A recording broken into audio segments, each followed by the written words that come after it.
vamos a revisar la opinión de la señora Eugenia Zamora en su declaración al periódico La Nación. Y yo quisiera que pudiésemos entre todos contrastar lo que se piensa desde el Tribunal Supremo de Elecciones de estas últimas elecciones municipales y lo que podemos pensar desde los ciudadanos que ejercemos el derecho al voto. Dice la señora presidenta Eugenia Zamora que la institucionalidad electoral cuenta con la confianza de los ciudadanos. Solo el título mismo de su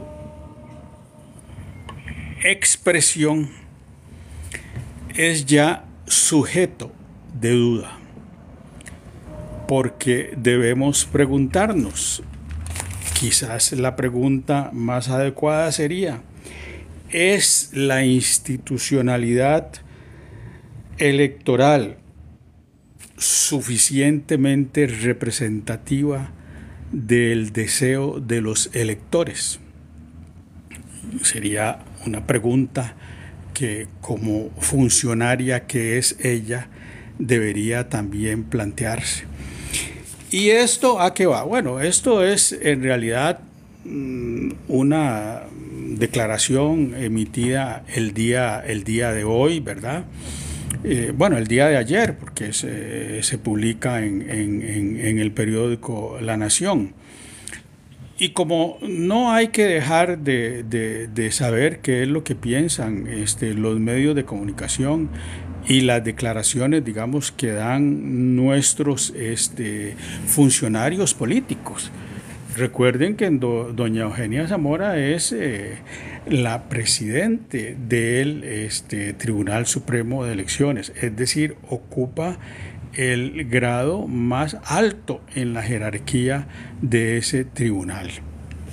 Y si recordamos muy bien las elecciones municipales, sí, justamente podríamos plantearle una serie de críticas a eso de que cuenta con la confianza de los ciudadanos. Esa expresión, como se dice hoy día, yo no se la compro. Yo no le compro que haya confianza de los ciudadanos en el Tribunal Supremo de Elecciones. Y vamos a entrar a hacer el recuento de los hechos. Yo creo que en el primer punto que uno puede fijarse para partir a analizar, digamos, qué está pasando con el Tribunal Supremo de Elecciones, tenemos que, desde el punto de vista electoral, el número de ciudadanos convocados fue muy bajo.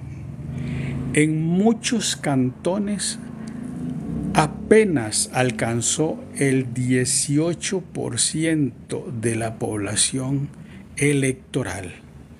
Es decir, es muy penoso que una democracia, la más antigua de América Latina, esté eligiendo representantes populares con porcentajes tan bajos. Pero es que no son porcentajes para ellos, fue el total de la población que votó.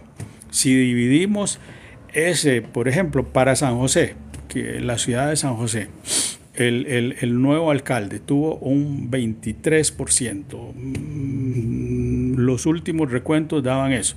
Supongamos que haya alcanzado un 25%, ¿verdad?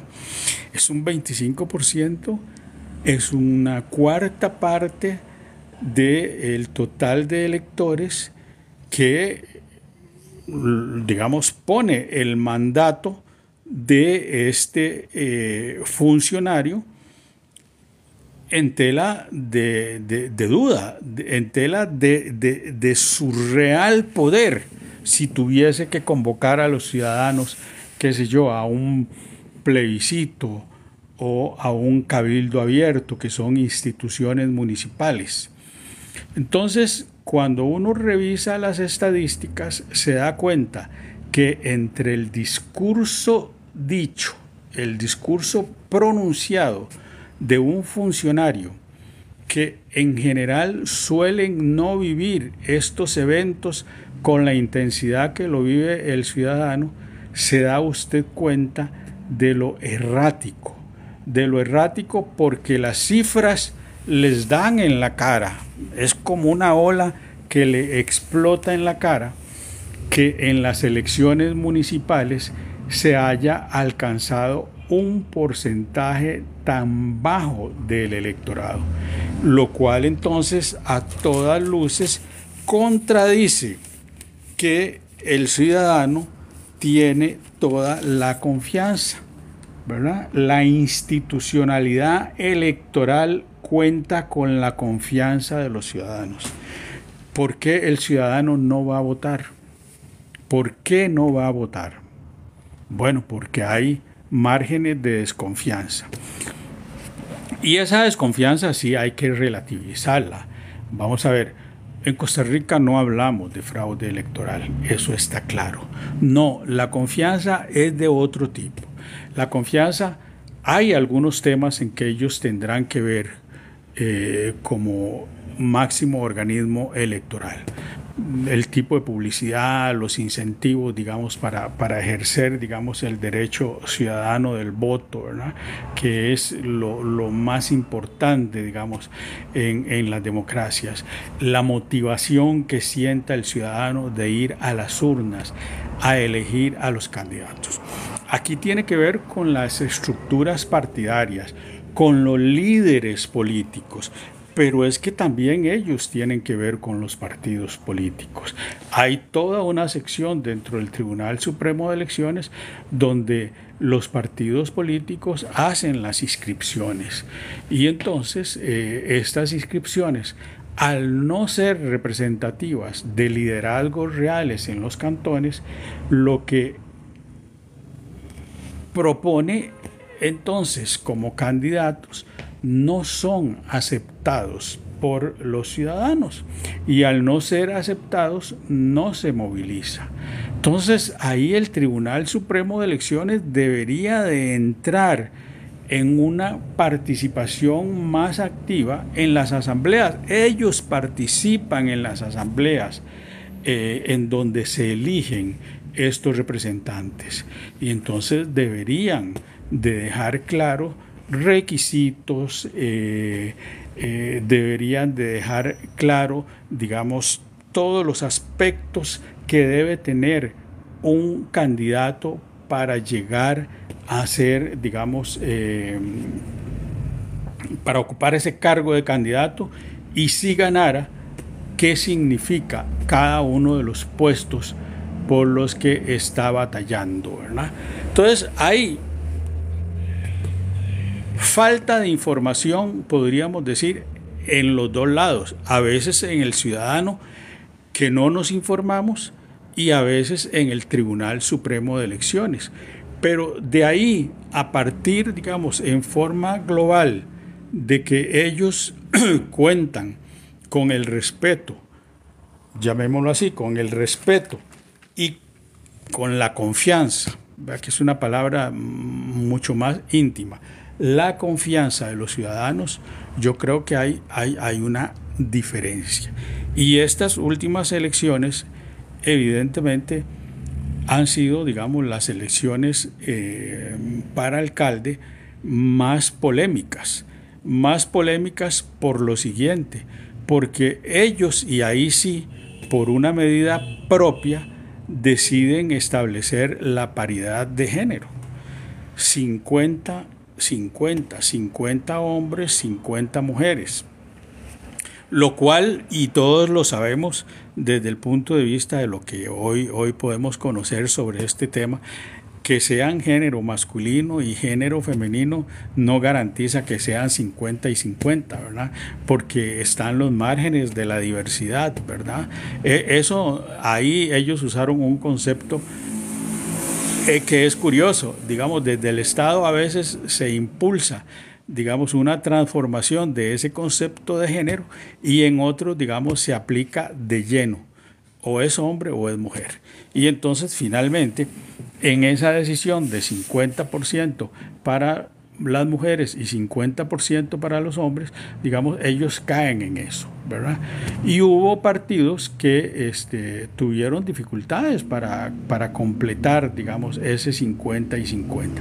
Pero el castigo implicó dejar por fuera un gran número, y eso les valió denuncias internacionales, que ella niega que esas denuncias internacionales tuviesen asidero legal. Sí lo tienen, toda vez que un partido político tiene plenitud para presentarse.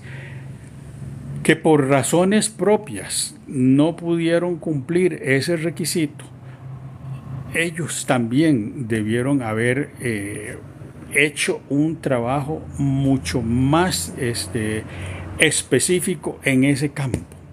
Ser vigilantes que en las asambleas se cumpliera, porque ellos, como les digo, están presentes, funcionarios de ellos están presentes en esas asambleas.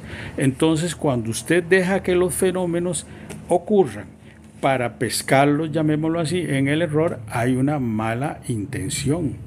En todo caso, sí les aseguro que no existe la confianza que cree la señora Zamora tener del pueblo de Costa Rica. Ella misma sembró muchas dudas cuando se fue en varias manifestaciones. Ella dice que solo una gran manifestación, pero hubo muchas otras pequeñas manifestaciones. No habla, por ejemplo, de los cambios que ellos produjeron. No habla, por ejemplo, de la paridad 50-50 y sus efectos que pudo haber tenido en la elección.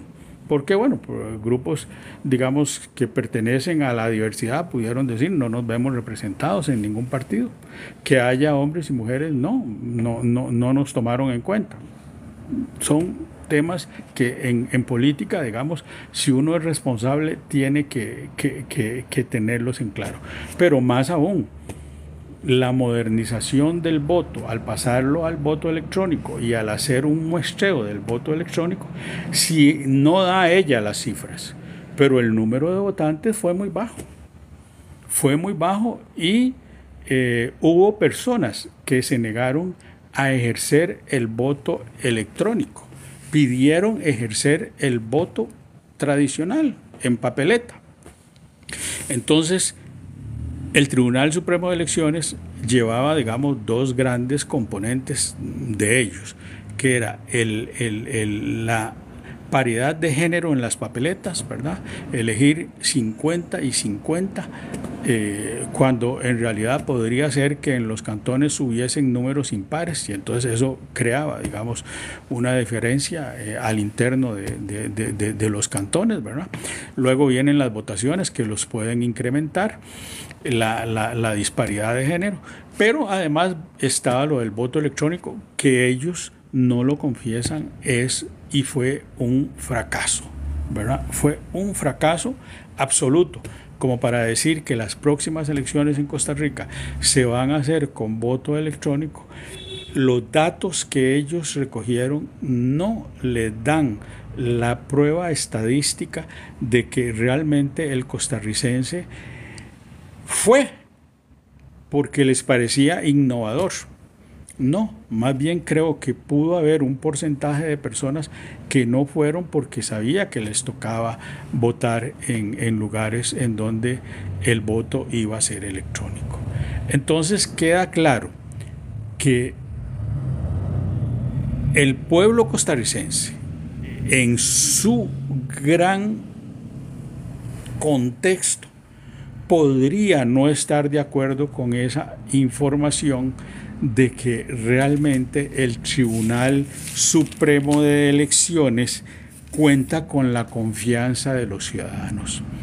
Doña la señora Eugenia Zamora, debería usted realmente estar mejor informada, porque usted no camina nunca con los ciudadanos, porque ustedes no escuchan a los ciudadanos, porque ustedes pasan encerrados en sus oficinas, alejados de la opinión pública y los cambios los hacen porque son cambios que se están dando en el mundo. En América Latina, en muchos países, el voto electrónico va, y en muchas otras partes del mundo también las cuestiones de género van.